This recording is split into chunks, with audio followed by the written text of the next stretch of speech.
किसी माध्यम में पिंड की चाल और ध्वनि की चाल के अनुपात को क्या कहते हैं? मैक संख्या।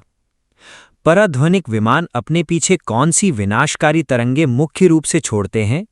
प्रघाती तरंगें। ऊष्मा का यांत्रिक तुल्यांक J का मान कितने जूल प्रति कैलोरी होता है? 4.186 जूल। 1 ग्राम जल का ताप 1 डिग्री बढ़ाने के लिए आवश्यक ऊष्मा क्या है? 1 कैलोरी। ताप मापने वाले सबसे पहले उपकरण का निर्माण किस वैज्ञानिक ने किया था? गैलीलियो ने। सेल्सियस पैमाने पर जल का भाप बिंदु कितने डिग्री निर्धारित किया गया है? 100 डिग्री। परम शून्य ताप का मान केल्विन पैमाने पर कितना माना जाता है? 0 केल्विन। पाराथर्मामीटर का आविष्कार किस प्रसिद्ध वैज्ञानिक द्वारा किया गया था? फ़ारेनहाइट द्वारा। अल्कोहल मुख्य रूप से कितने डिग्री सेल्सियस पर पूरी तरह जम जाता है? -115 डिग्री। सूर्य का ताप मापने के लिए किस विशेष तापमापी का प्रयोग किया जाता है? पूर्ण विकिरण तापमापी।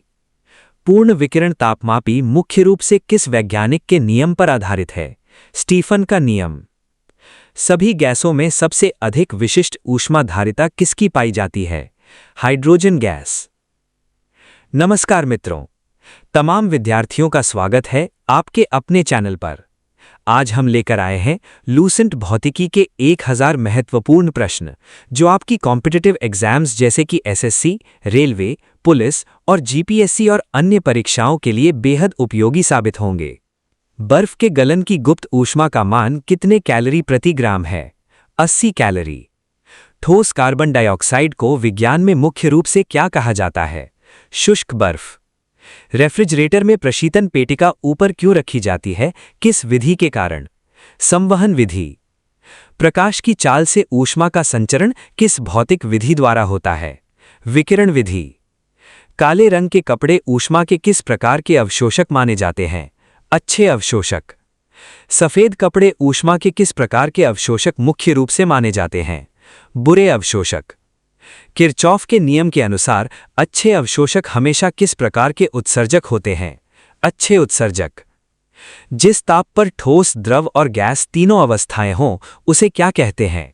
त्रिक बिंदु। दाब बढ़ाने पर उन पदार्थों का गलनांक जो आयतन में बढ़ते हैं क्या होगा? गलनांक बढ़ेगा। अशुद्धि मिलाने से किसी द्रव के क्वथनांक पर मुख्य रूप से क्या प्रभाव पड़ेगा? क्वथनांक बढ़ेगा। आपेक्षिक आर्द्रता को प्रतिशत में व्यक्त करने के लिए किससे गुणा करते हैं? 100 से। ऊष्मागतिकी का प्रथम नियम किस संरक्षण सिद्धांत को मुख्य रूप से प्रदर्शित करता है? ऊर्जा संरक्षण। जब निकाय का तापमान हमेशा स्थिर रहे तो ऐसे प्रक्रम को क्या कहते हैं? समतापी प्रक्रम। कार्बन डाइऑक्साइड का अचानक शुष्क बर्फ में बदलना किस प्रक्रम का उदाहरण है? रुद्धोष्म प्रक्रम। ऊष्मा कम ताप से अधिक ताप की ओर प्रवाहित नहीं हो सकती, ये किसका कथन है? क्लॉसियस कथन। प्रकाश के तरंग सिद्धांत को किस डच भौतिकविद ने प्रस्तुत किया था? क्रिस्टियान हाइगेन्स। प्रकाश ऊर्जा के छोटे छोटे पैकेटों या बंडलों को क्या कहा जाता है? फोटॉन कण। जल में प्रकाश की चाल वायु से कम है, ये किसने सबसे पहले दर्शाया? फूको ने। प्रकाश के विद्युत चुम्बकीय तरंग सिद्धांत को किस वैज्ञानिक ने प्रस्तुत किया? James Clark Maxwell. प्रकाश की कौन सी प्रकृति ये सिद्ध करती है कि ये अनुप्रस्थ तरंग है? प्रकाश का ध्रुवण। आइंस्टीन ने प्रकाश विद्युत प्रभाव की व्याख्या किस सिद्धांत के आधार पर की? फोटॉन सिद्धांत। किस माध्यम में प्रकाश की चाल हमेशा सबसे अधिक मापी गई है? निर्वात माध्यम। सूर्य के प्रकाश को पृथ्वी तक आने में औसतन कितने सेकंड लगते हैं? 496.6 सेकंड। चंद्रमा के प्रकाश को पृथ्वी तक पहुंचने में कितना समय लगता है? 1.28 सेकंड। जिन वस्तुओं का अपना प्रकाश नहीं होता उन्हें क्या कहते हैं? अप्रदीप्त वस्तुएं। प्रकाश का किसी अवरोध के किनारों से मुड़ना भौतिकी में क्या कहलाता है? प्रकाश का विवर्तन। किस रंग के प्रकाश का प्रकीर्णन वातावरण में सबसे अधिक होता है? बैंगनी रंग। किस रंग के प्रकाश का प्रकीर्णन वातावरण में सबसे कम होता है? लाल रंग। सीवी रमन को रमन प्रभाव की महत्वपूर्ण खोज के लिए नोबेल पुरस्कार कब मिला? 1930 में। भारत में राष्ट्रीय विज्ञान दिवस किस महान वैज्ञानिक की खोज पर मनाते हैं? सीवी रमन। समतल दर्पण में किसी व्यक्ति को अपना पूरा प्रतिबिंब देखने के लिए दर्पण कैसा चाहिए? आधी लंबाई। दो समतल दर्पणों के 90 डिग्री पर होने पर कितने प्रतिबिंब बनेंगे? 3 प्रतिबिंब। पेरिस्कोप में दो समतल दर्पणों को कितने डिग्री के कोण पर लगाया जाता है? 45 डिग्री।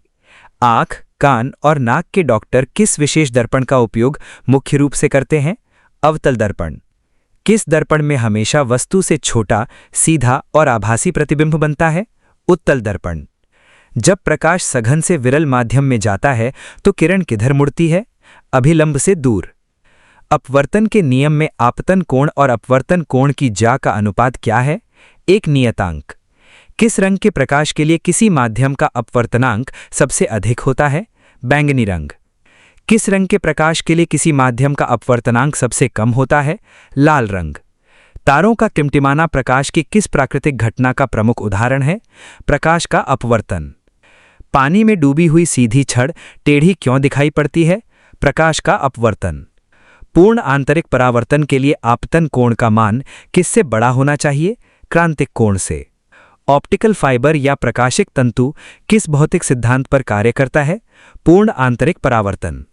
ऑप्टिकल फाइबर का जनक किस भारतीय मूल के वैज्ञानिक को माना जाता है? नरिंदर सिंह कपानी। प्राथमिक इंद्रधनुष में बाहर की ओर मुख्य रूप से कौन सा रंग होता है? लाल रंग। द्वितीयक इंद्रधनुष में बाहर की ओर मुख्य रूप से कौन सा रंग होता है? बैंगनी रंग। लाल, हरा और नीला रंग को प्रकाशिकी में क्या कहा जाता है? प्राथमिक रंग।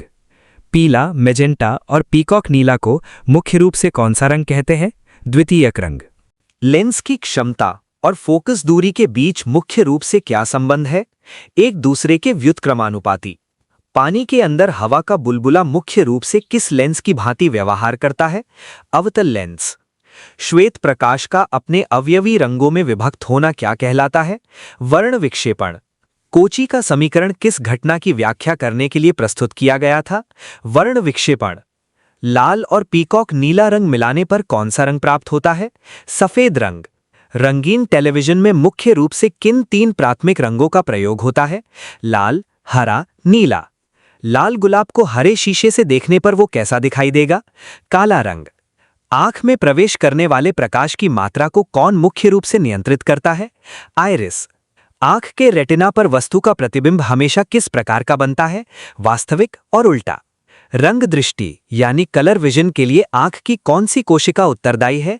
शंकु कोशिका। आंख का वह बिंदु जहां प्रकाश का कोई प्रभाव नहीं पड़ता क्या कहलाता है? अंध बिंदु। मोतियाबिंद या ग्लूकोमा की जांच के लिए आंख का दबाव किस यंत्र से मापते हैं? टोनोमीटर से। गैलीलियो दूरदर्शी का आविष्कार किस वर्ष में मुख्य रूप से किया गया था? 1609 ईस्वी में। समान प्रकार के विद्युत आवेशों के बीच हमेशा किस प्रकार का बल लगता है? प्रतिकर्षण बल।